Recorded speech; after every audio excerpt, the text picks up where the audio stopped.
எல்லாருக்கும் வணக்கம். இன்றைக்கி அஞ்சூஸ் குக்கிங் சேனலில் நம்ம தேங்காய் சுடுறது தாங்க பார்க்க போகிறோம். ஆடி 1 இன்றைக்கி எல்லாருமே வீட்டில் தேங்காய் சுட்டிருப்போம். நாங்களும் இங்கே சுட்டோம். எங்களுக்கு இங்கே தேங்காய் சுடுறதுக்கு குச்செல்லாம் எதுவும் கிடைக்காது. அதனால் நாராயண மரம், வாதனா மரம்னு சொல்லுவாங்க இல்லையா, அந்த மரத்துலேருந்து நாங்கள் குச்சி ஒடிச்சிட்டு இந்த மாதிரி சீவி வச்சுருக்கோம். தேங்காய்க்குள்ளே விடுற அளவுக்கு சீவி இந்த மாதிரி செதுக்கி எடுத்து வச்சுருக்கோம். 2 குச்சி நான் ரெடி பண்ணிக்கிட்டேன் 2 தேங்காய்க்கு. இப்போ தேங்காய்க்குள்ளே போட போகிற ஃபில்லிங்க்கு நம்ம என்னென்ன போடுதுன்னு பார்க்கலாம். 4 டீஸ்பூன் நாட்டு சக்கரை, 1 டீஸ்பூன் பொட்டுக்கடலை, அது கூட 2 டீஸ்பூன் அவல், 2 டீஸ்பூன் எள்ளு சேர்த்துக்கலாம். இது கூடவே 2 டீஸ்பூன் அளவுக்கு பச்சரிசி, தேவைப்படுறவங்க 1 டீஸ்பூன் பாசிப்பருப்பு கூட இது கூட சேர்த்துக்கலாம். சேர்த்து இதை மிக்ஸ் பண்ணி ரெடியாக வச்சுக்கோங்க. நான் இன்றைக்கி 2 தேங்காய் எடுத்திருக்கேன். 2 தேங்காயிலையும் இந்த மாதிரி ஓட்டை போட்டுக்கலாம். இந்த மாதிரி ஓட்டை போட்டுட்டு அதுலேருந்து தண்ணியை நம்ம எடுத்து வச்சிடலாம். தனியாக தண்ணியை எடுத்து வச்சுட்டு அப்புறமேட்டு தீனி போடுங்க.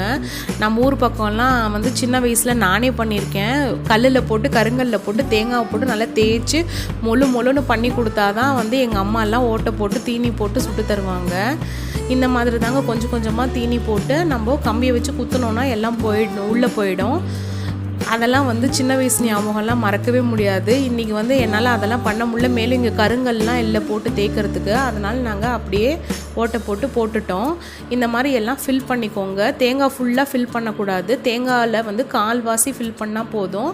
மீதி தண்ணி ஊற்றிக்கலாம். ஃபுல்லாக ஊற்றக்கூடாதுங்க.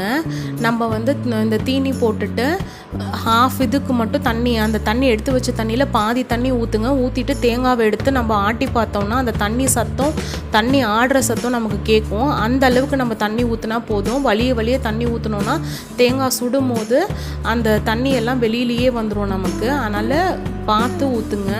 இப்போ எடுத்து வச்ச தண்ணியை ஊற்றியாச்சு. இந்த மாதிரி ஊற்றிட்டு நம்ம சீவி வச்சுருக்கோம் இல்லையா குச்சி, அந்த குச்சை அந்த ஓட்டையில் விட்டு நல்லா டேப் பண்ணுங்கள். மெதுவாக தட்டுங்க. வேகமாக தட்டினோன்னா குச்சி உடஞ்சிடும், இல்லை தேங்காய் உடஞ்சிடும். மெதுவாக தட்டி 2 தேங்காவையும் ரெடி பண்ணியாச்சு. இப்போ தேங்காய்க்கு மஞ்சள் தடவிக்கணுங்க.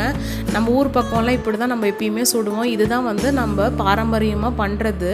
இந்த மாதிரி மஞ்சள் தடவிட்டு தேங்காய்க்கு குங்குமம் வச்சுக்கலாம். 3 பக்கமும் குங்குமம் வச்சு இப்போ உடனே இதை சுடக்கூடாது. இதை ரெடி பண்ணி இந்த மாதிரி வச்சுடுங்க. ஒரு 1/2 அன் ஹவர் 1 ஹவர் அதை அப்படியே விட்டுடுங்க. நம்ம அந்த ஊற்றின தண்ணி தீனி எல்லாம் ஒன்றா ஊறினா தான் தேங்காயில் அந்த வெல்லத்தோட டேஸ்ட்லாம் நல்லா இறங்கும். அதனால் 1/2 அன் ஹவர் அட்லீஸ்ட் அதை ஊற வச்சுடுங்க.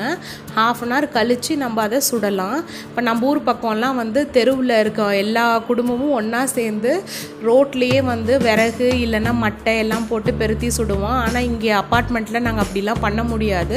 அதனால் கேஸ் ஸ்டவ்லேயே இந்த மாதிரி சுட்டுட்டோங்க. அட் அ டைமில் நாங்கள் 2 தேங்காயுமே சுட்டுட்டோம். 2 பர்னரையுமே பருத்தி விட்டு இந்த மாதிரி சுடுங்க. வீட்லேயே செய்யலாம். ஆனால் சேஃபாக பத்திரமா செய்யுங்க. தேங்காயிலேருந்து சவுண்டு வர மாதிரி இருக்கும். அந்த மாதிரி சவுண்டு வந்துச்சுன்னா அடுப்பை ஃபுல்லாக சிம்மில் வச்சுட்டு மெதுவாக சுற்றி சுடுங்க. தேங்காய் ஒரே பக்கமே சுடாமல் திருப்பி எல்லா பக்கமும் ஹீட் ஆகிற மாதிரி சுட்டு எடுங்க.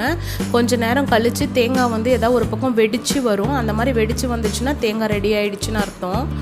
பாருங்கள், இந்த மாதிரி லைட்டாக வெடித்து நமக்கு அந்த தேங்காய் உள்ளே தெரியும். இந்த மாதிரி வந்துருச்சுன்னா நமக்கு தேங்காய் ரெடி ஆகிடுச்சுன்னு அர்த்தங்க. இப்போ இதை செத்த நேரம் வச்சுடுங்க. ஆறிட்டோம். நல்லா ஆறின வாட்டி இதை சாமி முன்னாடி உடச்சி எடுத்துட்டோம் அப்படின்னா நமக்கு ரெடிங்க தேங்காய். நம்ம ஊர்லலாம் விநாயகர் கோயில் முன்னாடி போய் நம்ம உடைப்போம். இங்கே அப்படி போக முடியாதுங்கிறனால எங்கள் வீட்டில் இந்த குட்டி விநாயகர் சிலையவே நான் பால்கனியில் வச்சு நாங்கள் உடச்சி சாப்பிட்டு என்ஜாய் பண்ணோம். இந்த வீடியோ பிடிச்சிருந்ததுன்னா லைக் பண்ணுங்கள், ஷேர் பண்ணுங்கள். இது வரைக்கும் சப்ஸ்கிரைப் பண்ணாதவங்க மறக்காமல் சப்ஸ்கிரைப் பண்ணிவிடுங்க. பாய்.